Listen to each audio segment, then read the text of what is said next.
Ang kwento natin sa video na ito ay tungkol sa mga taong tinatawag na kampiyon. Sila yung mga taong nagawang matalo ang isang Diyos at makuha ang kapangyarihan nito. Isang araw ay nagpunta sa Roma ang Hapones na si Godo para isauli ang stone tablet na nakuha ng kanyang lolo sa lugar na ito. Habang patuloy ang kanyang pagtatanong sa lokasyon na hinahanap niya ay may biglang kumausap sa kanya na isang babae. Gusto nitong kunin ang stone tablet na hawak-hawak niya na tinatawag nitong Grimoire. Nagngangalan itong Erica na isang miyembro ng organisasyon na Copper Black Cross. Pagkalipat nito sa likod ni Godo ay bigla silang nakarinig ng malakas na ingay. Kasabay nito ang pag-iba ng buong paligid at nakita nila ang isang napakalaking baboy ramo na ayon kay Erica ay siguradong kagagawan ito ng isang heretic god. Kagad siyang umaksyon kasama ang maid at driver niyang si Ariana para pigilan ang baboy ramo. Nang makalapit na siya dito ay kinuha niya ang kanyang espada at kagad itong inatake. Habang tumatakbo si Godo ay nabitawan nito ang grimoire at pinulot ito ng isang batang lalaki. Nabanggit ng batang ito ang kanyang palaging ginagawa na muling pagbuhay sa mga olden kings of gods para kalabanin ang mga ito. Matapos sabihin ni Godo na pumunta lang siya sa lugar na ito para ibalik ang hawak nitong stone tablet ay biglang natawa dito ang bata.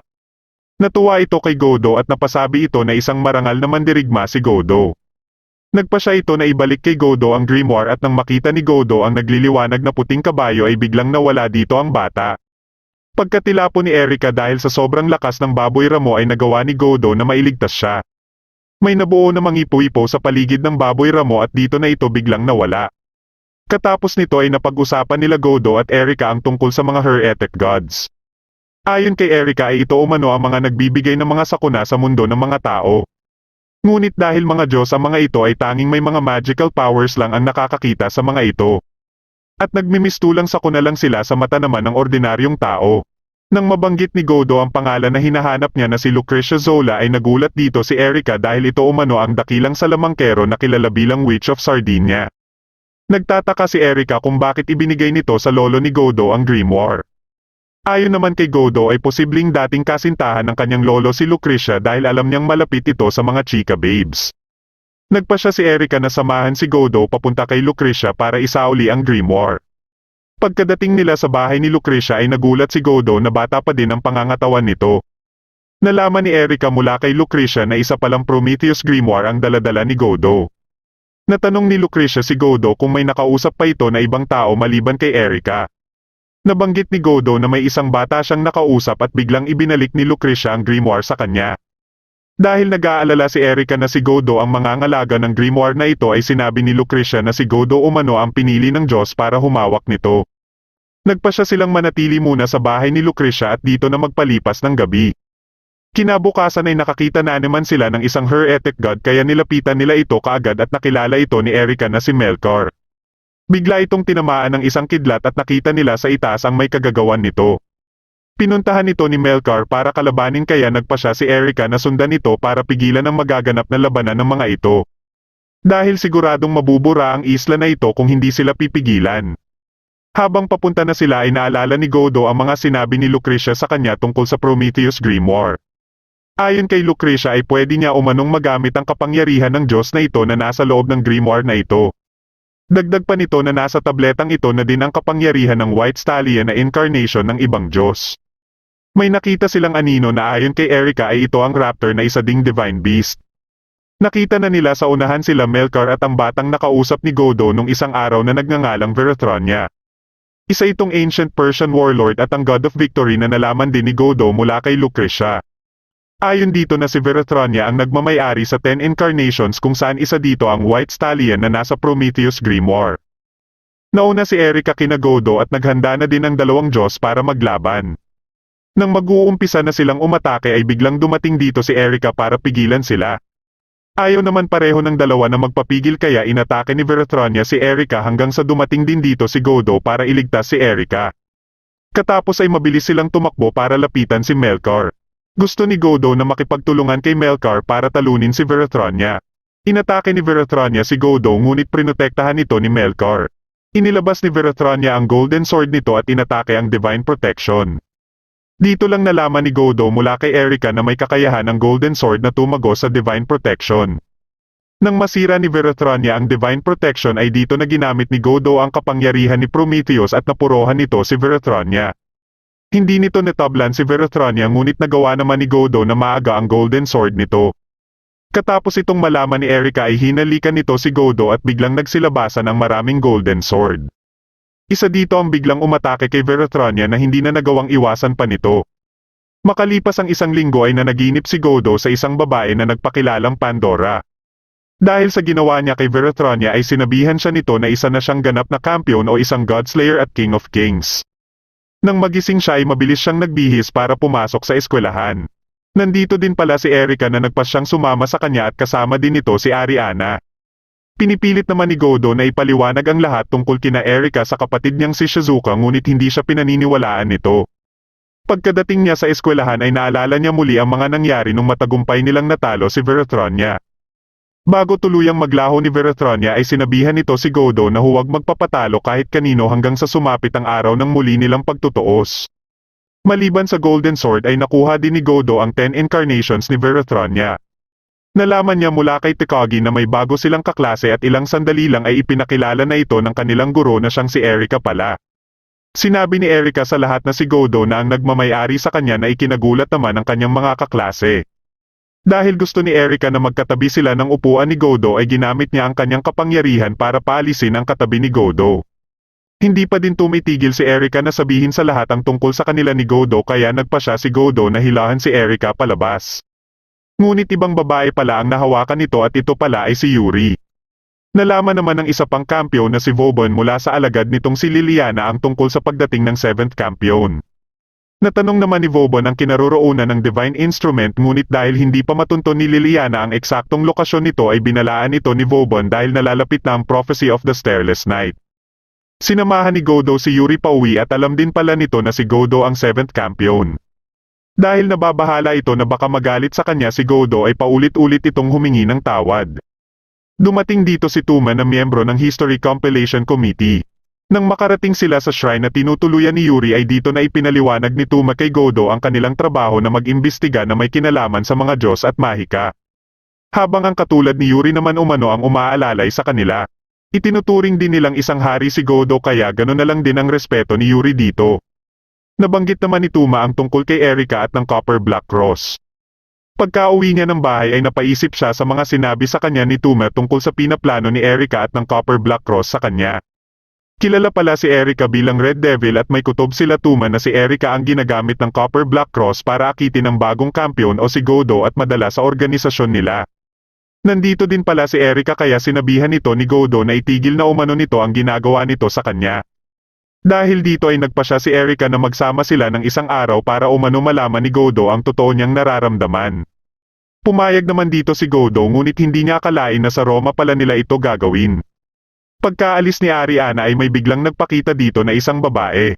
Akala nito ay makikipaglaban sa kanya si Godo ngunit matapos linawin ni Godo na wala siyang intensyon na ganito ay nagpa siya ang babae na umalis dito.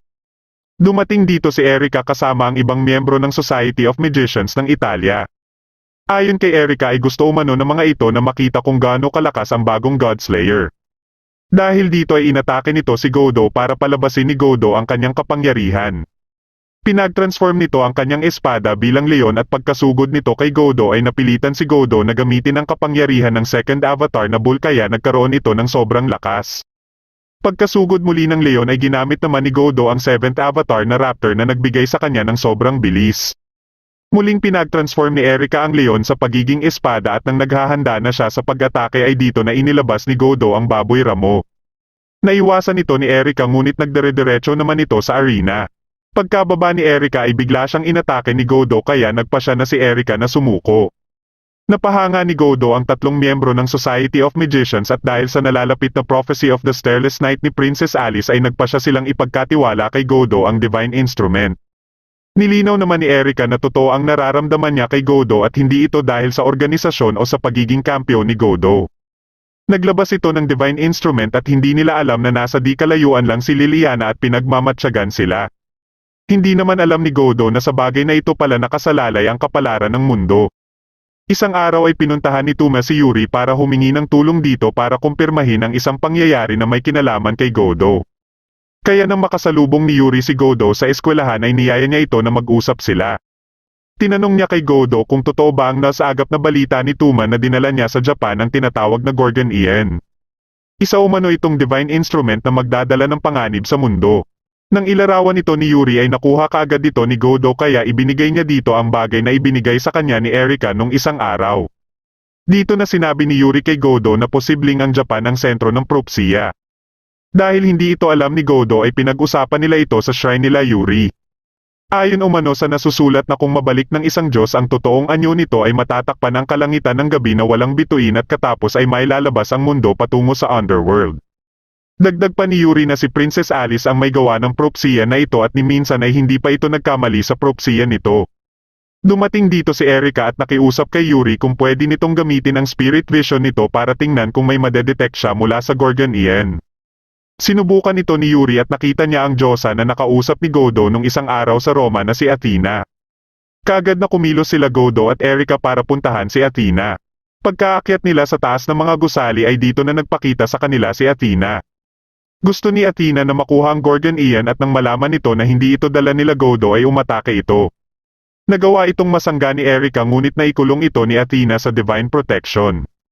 Dito na sinamantala ni Athena ang pagkakataon na atikihin si Godo at nagawa nitong mapabagsak si Godo. Matapos mawala ng malay si Godo ay nagpasya si Athena na iligpit na ito ngunit nagawa ni Erika na mabasag ang divine protection. Mula sa pagiging espada ay pinag-transform ito ni Erika bilang isang sibat. Nalaman naman ni Liliana na kasalukuyan ng naglalaban sila Athena at Erika. Walang tigil na inatake ni Erika si Athena hanggang sa masugatan niya ito. Ngunit mabilis lang din itong napagaling ni Athena. Umatake muli si Erika at nang maisahan niya si Athena ay inihagis niya dito ang kanyang sibat. Nagawa ni Athena na masira ang sibat ngunit hindi niya alam na may ibang plano pa pala si Erika. Dahil dito ay nagkaroon ng pagkakataon si Erika na kunin si Godo at mabilis silang tumakas.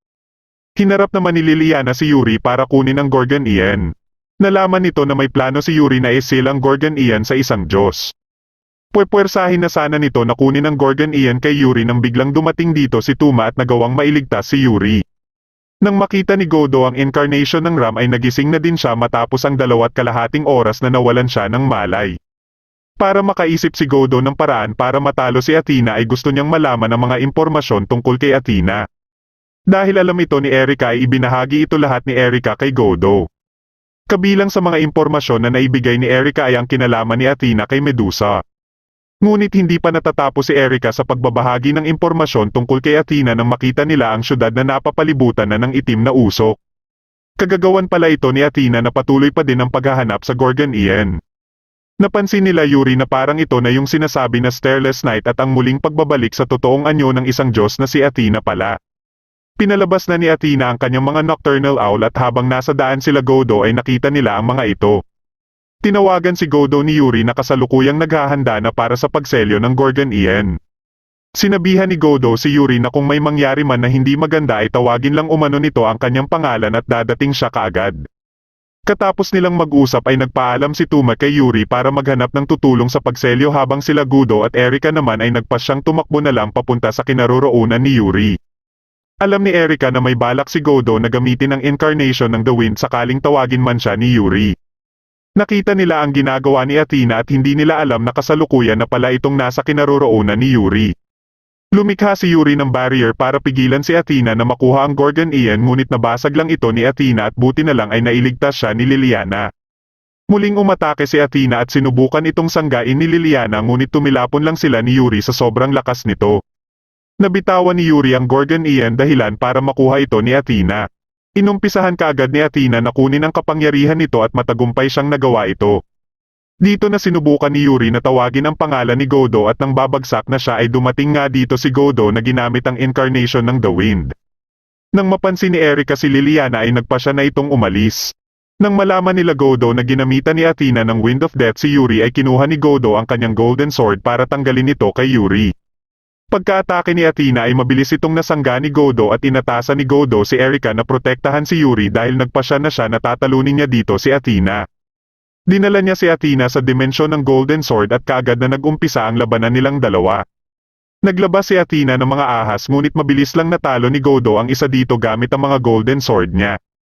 Katapos ay nagawa din niyang mapatay ang ahas na kinatatayuan ni Athena. Gumamit si Athena ng pana ngunit nasanggalang ito ni Godo at nang susubukan itong gawing bato si Godo ay hindi pa din ito umubra. Si Godo naman ang umatake kay Athena at nang mapa-atras siya nito ay ginamit niya ang mga golden sword para punteryahin si Athena.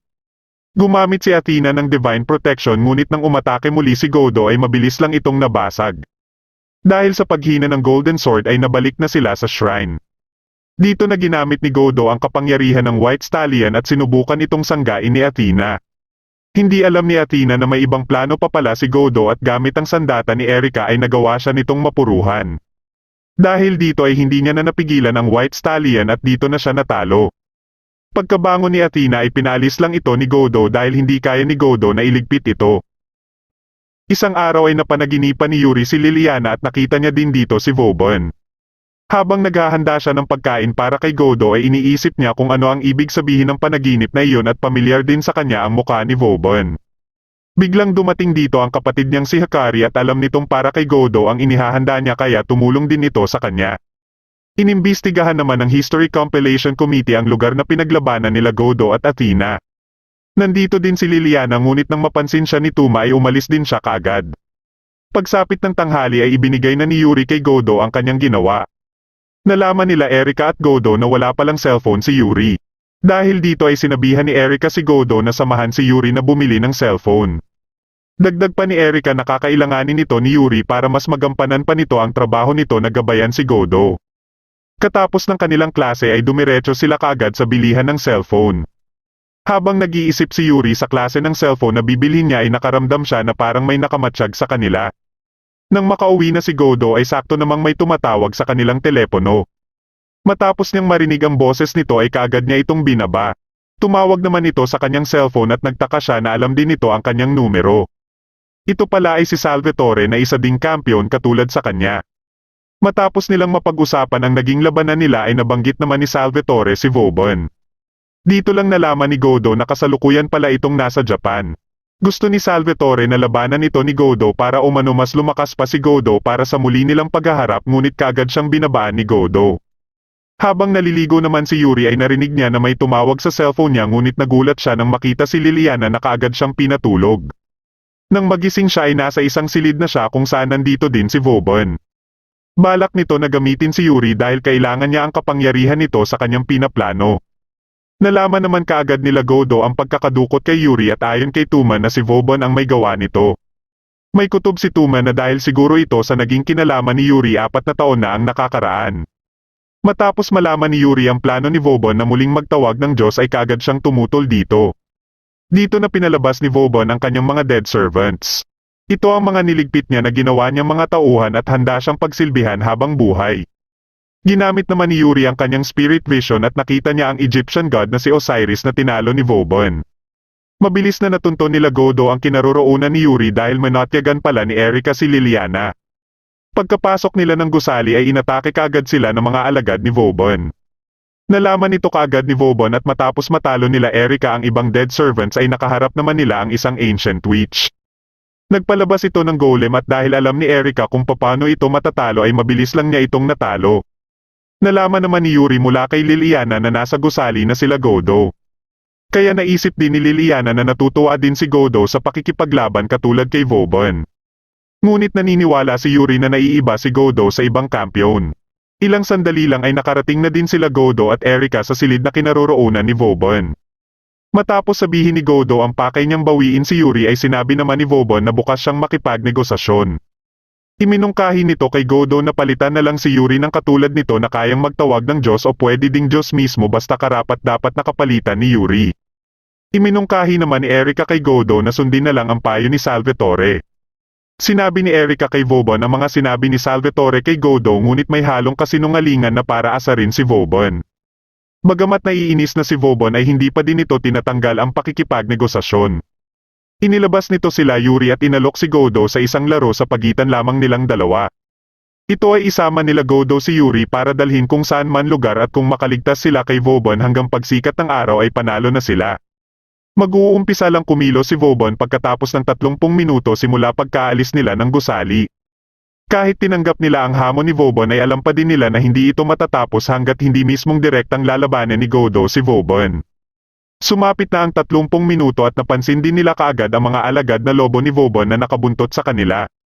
Nagawa ni Ariana na madala sila sa isang lugar ngunit ilang sandali lang pagkaalis ni Ariana ay dumating na din dito ang mga lobo.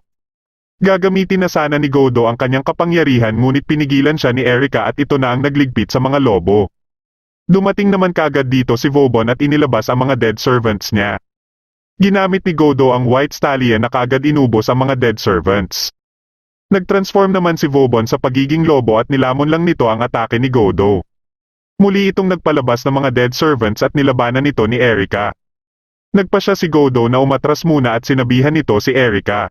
Nang aatakihin na siya ng isang dead servant ay ginamit niya ang incarnation ng raptor para mabilis silang makalayo. Gumamit naman si Erica ng Sandals of Hermes para makaalis din sa lugar. Ngunit nagawa ni Liliana na mawabol siya at naglaban silang dalawa. Nang makapagpahinga sila Godo ay nagamit ni Yuri ang kanyang spirit vision at may natuklasan siya. Biglang dumating dito si Tuma at sinabihan sila sa kasalukuyang kalagayan ni Erica. Kaya habang patuloy ang labanan nila Erica at Liliana ay dumating dito sila Yuri para pigilan sila. Kahit anong sabihin ni Yuri ay hindi pa din ito napigilan si Liliana. Pagka-atake muli ni Liliana kay Erica ay may nabanggit si Erica tungkol sa natuklasan nitong sekreto ni Liliana dahilan para mapahinto sa pag-atake si Liliana. Tinakot ni Erica si Liliana na kakalat umano ang sekreto nito kung hindi ito makikipagtulungan sa kanila. Dahil dito ay napilitan na lang si Liliana na sundin ang gusto ni Erica. Kaya habang inuutusan ni Vauban ang kanyang mga alagad ay nagpakita na sa kanya sila Godo. Napansin nito si Liliana kaya sinabi na din ni Liliana ang kanyang pagbibitiw bilang isa sa alagad ni Vauban. Nagtransform muli si Vauban bilang lobo at dito na inilabas ni Godo ang Golden Sword. Nagulat si Vauban nang mapunta sila sa lugar na puno ng Golden Sword. Nag-umpisa nang umatake si Godo at tinatabla nito si Vauban kaya nagpalabas din si Vauban ng mga alagad nitong lobo. Dahil sa spirit vision ni Yuri ay nalaman ni Godo na kapangyarihan ng Diyos na si Apollo ang kasalukuyang gamit na kapangyarihan ni Vauban. Dahil dito ay alam niya na din kung paano ito tatalunin. Ngunit hindi pa din ito naging sapat para tuluyang talunin si Vauban dahil may kapangyarihan din ito mula kay Osiris.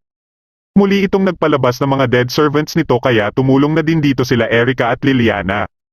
Muli na namang may natuklasan si Yuri gamit ang spirit vision nito.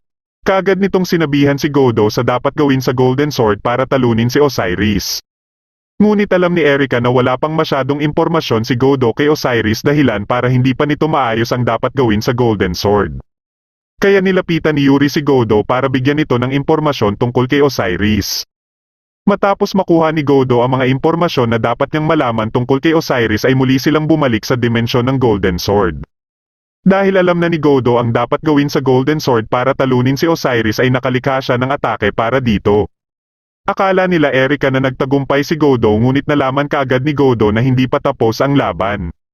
Biglang lumakas ang hangin dahilan para tumilapon si Godo at katapos ay ipinakita ni Vauban ang mga weather deities. Patuloy nitong inatake si Godo gamit ang kidlat hanggang sa mabitawan na ni Godo ang Golden Sword. Bigla naman siyang nakarinig ng boses na humihingi ng tulong sa kanya at gamit ang incarnation ng The Goat ay inatake din niya ng kidlat si Vauban. Dahil sa panghihina ay bumagsak siya at dito na siya nilapitan ng 3 Chika Babes. Binigyan siya ng mga ito ng dagdag na kapangyarihan kaya pagka-atake muli ni Vauban ay nasangga niya ito. Napansin ni Vauban na binibigyan din ng kapangyarihan si Godo ng kanyang mga dead servants at dito pala nanggagaling ang mga boses na humihingi ng tulong kay Godo. Ginamit muli ni Godo ang incarnation ng The Goat at hindi na ito napigilan pa ni Vauban. Ngunit ilang sandali lang ay muling bumangon si Vauban para naman umano sa pangatlong round. Nakahanda pa din si Godo ngunit pinigilan na sila ni Yuri. Dito lang nila napansin ang pagsikat ng araw kaya wala nang nagawa si Vauban kundi ibigay kay Godo ang panalo. Pagkaalis ni Vauban ay nagpasalamat naman kay Godo ang mga dead servants ni Vauban. Makalipas ang ilang araw pagsapit ng summer vacation ay nagpa siya si Erica na bumalik ng Italia para magbakasyon dito ngunit dinala nito si Godo. Habang nasa isang beach resorts na sila ay naalala muli ni Godo ang mga pangyayari bakit siya napunta dito. Matapos ipaalam sa kanya ni Erica ang plano nito ay nakiusap na lang siya kay Lucrecia para sa kanyang matutuluyan. Hindi naman niya akalain na sasama din pala sa kanila si Yuri. Nasa bansa na din na ito si Liliana at naatasan sila na hanapin si Salvatore. Habang natutulog na ang iba ay nagpa siya si Godo na lumabas ng bahay para na din sa kapakanan niya. Bigla siyang nakaramdam ng kakaiba at nakita niya dito si Athena. Niyaya siya nito para sumama at may pupuntahan lang umano silang lugar. Pinuntahan nila ito gamit ang bangka at sa pupuntahan nila ay napansin ni Godo ang kulay berde na liwanag dito. Nasa eksaktong lokasyon naman na ito si Salvatore at kahit may witch seal na nilagay dito ay madali lang niya itong nalampasan dahil hindi siya tinatablan ng mahika. Nakita niya sa loob ng silid ang penanggagalingan ng liwanag at ito pala ay ang Hera Ion. Isa din itong divine instrument at nang hahawakan niya na ito ay dumating dito si Liliana. Nagulat si Liliana nang ilabas ni Salvatore ang isang espada na gagamitin nito sa Hera Ion. Kahit pinipigilan niya ito ay hindi pa din ito nagpapigil para atikihin ang Hera Ion. Katapos niya itong masira ay mas lumakas pa ang liwanag na nilalabas nito. Lumabas dito ang isang dragon na nakikita din nila Godo at Athena. Biglang may umatake dito dahilan para ito bumagsak at nang lalapitan na ito ni Liliana ay may nagpakita dito na isang lalaki. Nagpakilala itong si Perseus na isa ding Diyos at kilala bilang Serpent Slaying Hero. Plano nitong iligpit din ang dragon na ito at sinusubukan naman ni Liliana na pigilan siya. Inatake sila ng dragon at dito na ito paulit-ulit na inatake ni Perseus. Nang ililigpit na ito ni Perseus ay napigilan siya ng divine protection na kagagawa ni Athena. Nandito na din si Godo kaya akala ni Liliana ay ito ang nagdala kay Athena sa lugar na ito. Matapos higupin ni Athena ang dragon ay naghanda na sila pareho ni Perseus para maglaban ngunit pinigilan sila ni Godo. Nang malaman ni Perseus na si Godo ang bagong Godslayer ay nagpasya siya na si Godo na lang ang labanan niya. Dahil dito ay mabilis na kumilos si Liliana para kunin si Godo at ilayo muna kay Perseus. Nang makalayo sila ay dito na sinabi ni Liliana kay Godo na si Salvatore ang may kagagawan sa paglabas ng dragon. Nag-isip sila ng plano paano tatalunin si Perseus at dahil para maging epektibo ang Golden Sword ay kailangan ni Godo ng sapat na impormasyon tungkol sa Diyos na kakalabanin niya. Iminungkahi ni Liliana na bigyan si Godo ng nalalaman nito sa pamamagitan ng mahika. Dito lang nalaman ni Liliana na may ibang paraan pala na ginagamit si Godo para gumana sa kanya ang mahika dahil sa hindi basta-basta gumagana sa mga kampiyon ng mahika. Biglang dumating dito si Perseus sakay ng Pegasus at balak sana ni Godo na ipagawa ulit ang ginawa ni Liliana kanina ngunit alam ni Liliana na mahihirapan na sila dito. Nagpasya na lang ito na tulungan si Godo at pagka-atake nito kay Perseus ay madali lang itong sinangga ni Perseus. Dito na ginamit ni Godo ang incarnation ng The Boar at habang sakay sila nito ay sinugod ni Godo si Perseus at inihulog ito. Mabilis na nakasunod sa kanila si Perseus na nagawang matanggal ang karapatan ni Godo sa boar kaya naglaho ito kaagad.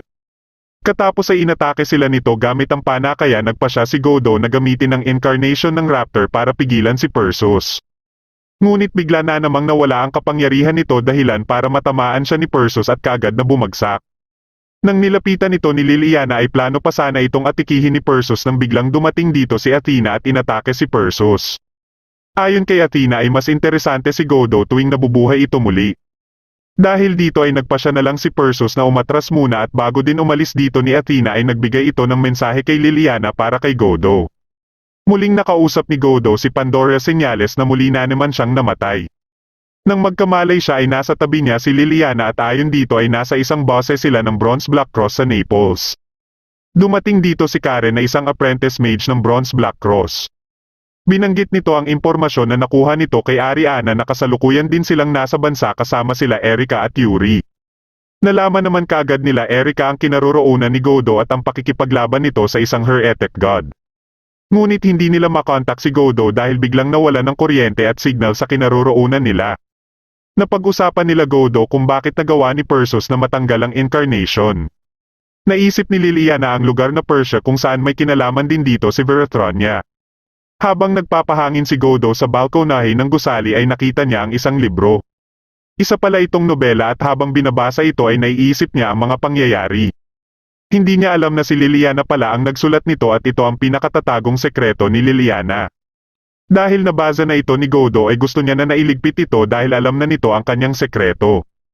Biglang dumating dito si Athena at dinala sila nito sa baybaying dagat. Tinanong ito ni Godo kung bakit nagagawa ni Perseus na tanggalin ang kapangyarihan na nakuha niya kay Veratronia. Sigurado si Godo na alam ni Athena ang kasagutan sa tanong niya. Subalit ang problema ay walang balak si Athena na sabihin lang ito kay Godo nang walang kapalit. Kaagad na pumayag si Godo sa gusto ni Athena ngunit hindi sang-ayon dito si Liliana.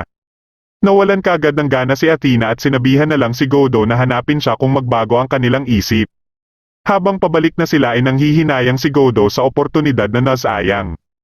Ngunit ayon naman kay Liliana na isang delikadong hakbang sakaling sumang-ayon sila sa gusto ni Athena. Naintindihan naman kaagad ni Godo ang ibig sabihin ni Liliana. Kaya pagka-uwi nila ay nagsimula silang maghanap ng mga impormasyon tungkol kay Perseus at paano nila ito tatalunin. Ngunit hindi makapag-concentrate dito si Liliana dahil palagi niyang iniisip si Godo. Dahil dito ay lumabas na lang muna siya para magpahangin. Pagkabalik niya ay dinalhan niya ng tsaa si Godo ngunit pagkainom nito ni Godo ay nakaramdam kaagad ito ng hindi maganda sa kanyang katawan. Dito na sinabi ni Liliana na tatanggapin niya ang alok ni Athena na hindi kasama si Godo.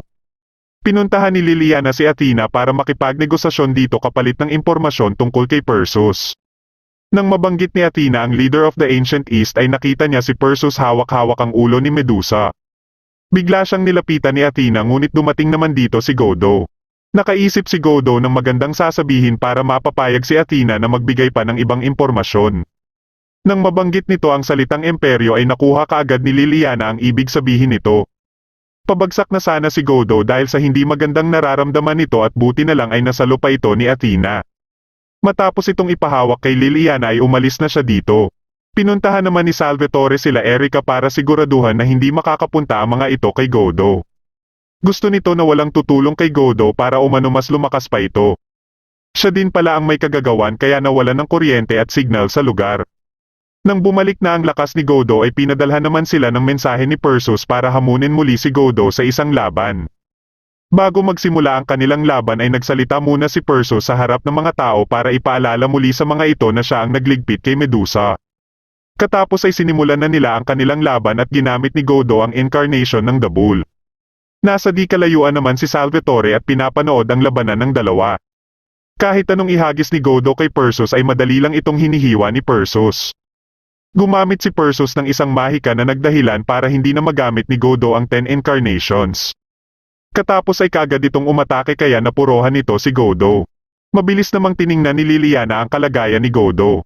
Dito na nagpasya si Liliana na ibahagi kay Godo ang mga natuklasan nito tungkol kay Perseus mula sa mga binanggit ni Athena sa mabilis na paraan.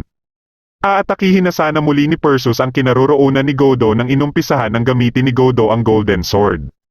Nang magpakita si Godo kay Perseus ay kaagad naman siyang inatake ni Perseus ngunit tinapatan lang ito ng kanyang mga Golden Sword. Dahil sa mga impormasyon na naibahagi ni Liliana sa kanya ay nalaman niya ang tungkol sa God of Light na si Mithras na siyang ginagamit ni Perseus.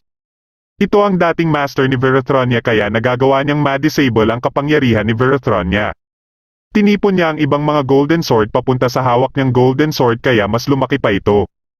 Pagka-atake nila ng sabay ni Perseus ay nanaig dito ang kanyang Golden Sword. Kahit nagawang masira ni Godo ang pana ni Perseus ay naglabas naman ito ng espada at kaagad umatake kay Godo. Nagawa nito na mapabagsak at mapuruhan si Godo ng kanyang espada. Ngunit nagawa naman ni Godo na magamit ang incarnation ng The Camel dahilan para tumilapon na lang si Perseus. Pagkalapit ni Liliana kay Godo ay muli din nakabalik dito si Perseus. Nagpasya si Liliana na tulungan si Godo ngunit nagawa ni Perseus na makontrol siya nito. Katapos ay pinaatake ito ni Perseus kay Godo at walang magawa si Godo kundi umilag lang dito. Ginamit ni Liliana ang kanyang pana pero bago pa niya mabitawan ang mga bala nito ay narinig niya ang boses ni Godo kaya si Perseus ang napuruhan niya. Nagawa na din niya na makawala mula sa pagkakakontrol ni Perseus. Nakiusap sa kanya si Godo na muling gamitin ang kanyang pana kaya habang naglalaban sila Godo at Perseus ay inihahanda niya na ito. Sa hudyat ni Godo ay mabilis itong pinakawalan ni Liliana. Bagamat naiwasan itong lahat ni Perseus ay hindi nito alam na may isa pa palang babalik dahilan para mapuruhan siya nito. Sinundan pa ito ng tadyak ni Godo para mas bumaon pa ito.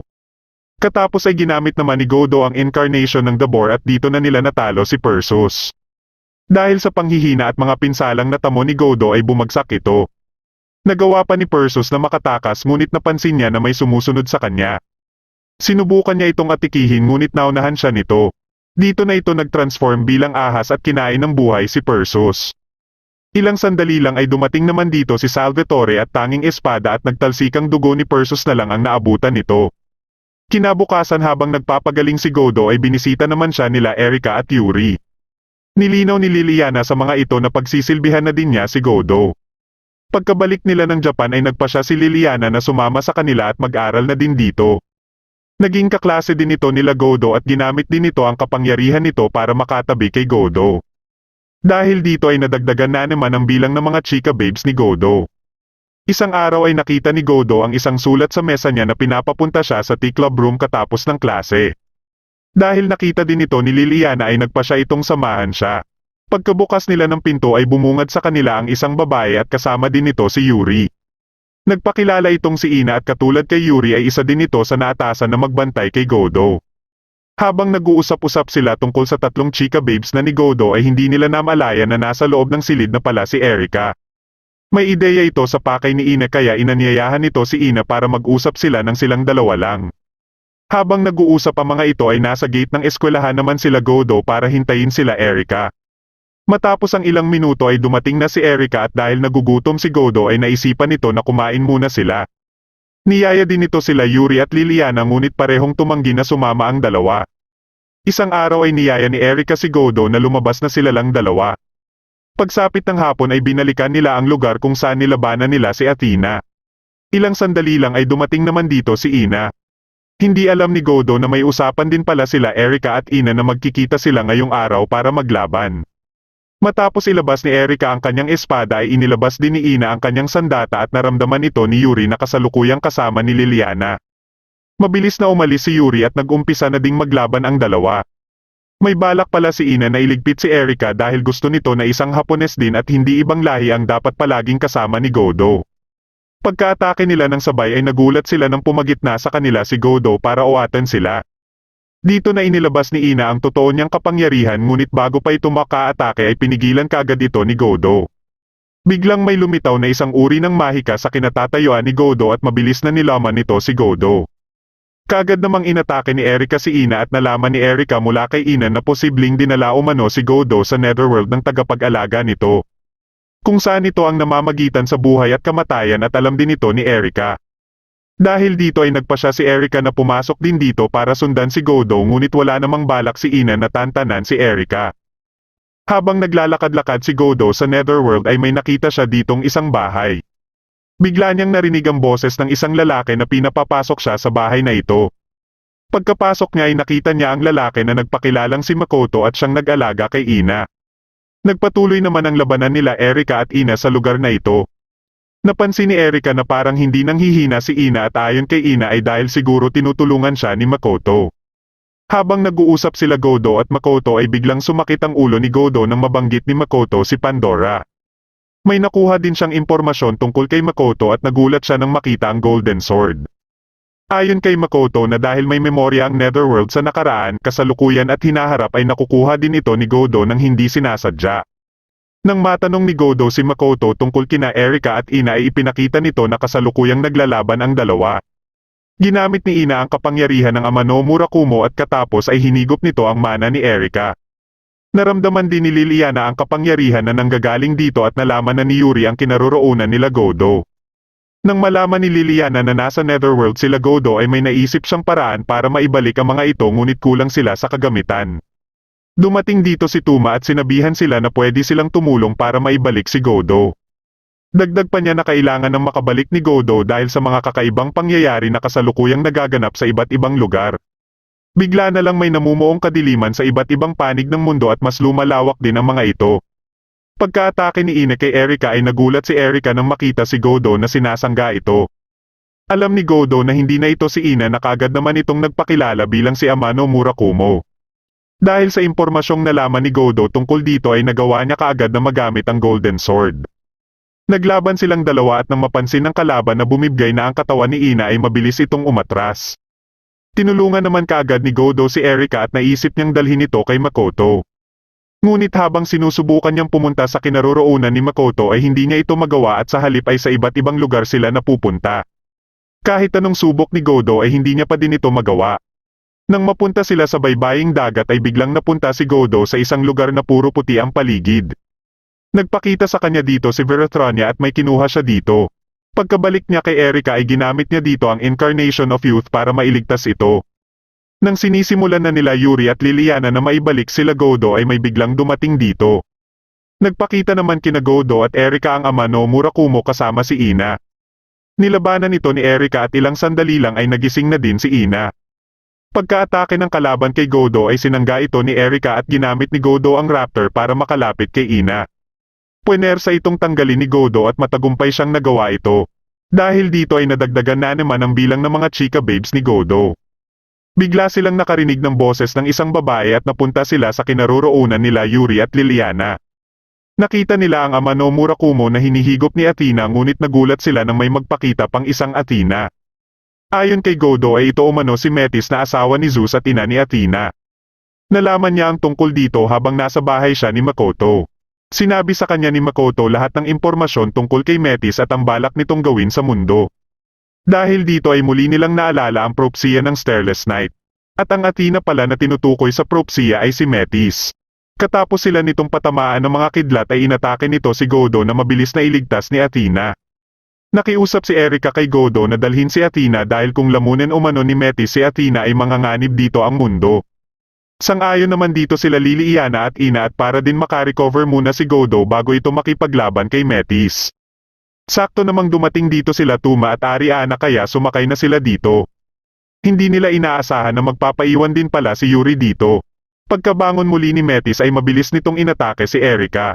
Patungo naman sila Godo sa pinakamalaking power spot ng bansa at ito ay sa Sacred Mount Fuji. Ayon kay Tuma na ang shrine dito ay may special protective spiritual power na makakatulong sa kanila para maitago kahit papano ang kanilang presensya. Dahil sa kapangyarihang binigay ni Godo kay Erika ay nagagawa nitong makipagsabayan kay Metis. Ngunit hindi naman papayag sila Liliana na masapawan ni Erika kaya sumali na din sila sa labanan. Nang magamitan nila Yuri at Ina ng kanilang kapangyarihan si Metis ay sinundan naman ito ng atake nila Erika at Liliana. Nang makarating sila Godo sa shrine sa Mount Fuji ay naramdaman niya na din na bumalik na ang kanyang kapangyarihan. Habang magkausap sila ni Athena ay hindi nila alam na nabugbog na pala ni Metis ang 4 na chika babes niya. Habang si Metis naman ay nagawa na ding matunton ang kinaroroonan nila. Kaagad nitong inatake ang kinaroroonan nila at hindi rin nagtagal ay nagkaharap-harap na sila. Dahil sa pagmamatigas ni Godo na ibigay si Athena ay sinimulan na ni Metis na atikihin siya. Gamit ang incarnation ay nagagawa niyang masangga at maiwasan ang mga atake ni Metis ngunit biglang sumakit ang kanyang dibdib dahilan para mapurohan siya nito. Pagka-atake muli ni Metis ay ginamit niya ang camel ngunit hindi nito tinablan si Metis at napuruhan na naman siya. Katapos ay biglang inatake ni Metis si Athena ngunit nagawa naman ni Athena na mahawakan ang sandata ni Metis. Sinamantala ito ni Godo at inatake si Metis gamit ang White Stallion ngunit hindi din pala ito uubra kay Metis. Nilapitan ni Metis si Athena at matagumpay na niya itong nahigop. Dahil dito ay nabalik na ni Metis ang totoong anyo nito. Hindi akalain ni Metis na nandito na din pala ang 4 na chika babes ni Godo para alalayan ito. Matapos mapagaling ni Yuri si Godo ay ginamit na ni Godo ang Golden Sword. Dahil alam na din ni Godo ang impormasyon tungkol sa hawak na sandata ni Metis ay nagawa itong mabawi ni Ina. Sa galit ni Metis ay kaagad nitong inatake sila Godo ngunit nasanggalang ito nila Erika at Liliana. Gamit ang pinagsanib na kapangyarihan nila Godo at Liliana ay nabasag nila ang isang barrier ni Metis. Patuloy nila itong inatake hanggang sa tuluyan ng mabasag ang barrier ni Metis. Gamit naman ang pinagsanib na kapangyarihan nila Godo at Erika ay nagawa nilang maibalik si Athena. Nakiusap si Godo sa kanyang mga chika babes na bigyan siya ng dagdag na kapangyarihan at gamit ang incarnation ng The Goat ay inatake niya si Metis ng kidlat. Katapos ay ginamit niya ang boar ngunit nagawa itong mapigilan ni Metis at matalo ito. Susubukan sana nitong higopin muli si Athena ngunit biglang nagising si Athena at ibinigay kay Godo ang kapangyarihan nito. Dahil dito ay nakalikha sila ng malaking sandata. Sinubukan itong tapatan ni Metis ngunit hindi nito kinaya ang lakas ng sandata nila Godo. Matapos maglaho ni Metis ay nawala na din ang maitim na kalangitan sa iba't ibang panig ng mundo. Nagpaalam na din kay Godo si Athena at paglapit ng mga chika babes ni Godo ay bumagsak naman siya dahil sa sobrang panghihina. Dito na nagtatapos ang huling episode ng Kampiyon. Kung nagustuhan mo ang ating kwento ay huwag kakalimutan mag-like at mag-subscribe na din para malalaman mo kaagad kung may bago akong video. Maraming salamat sa panonood at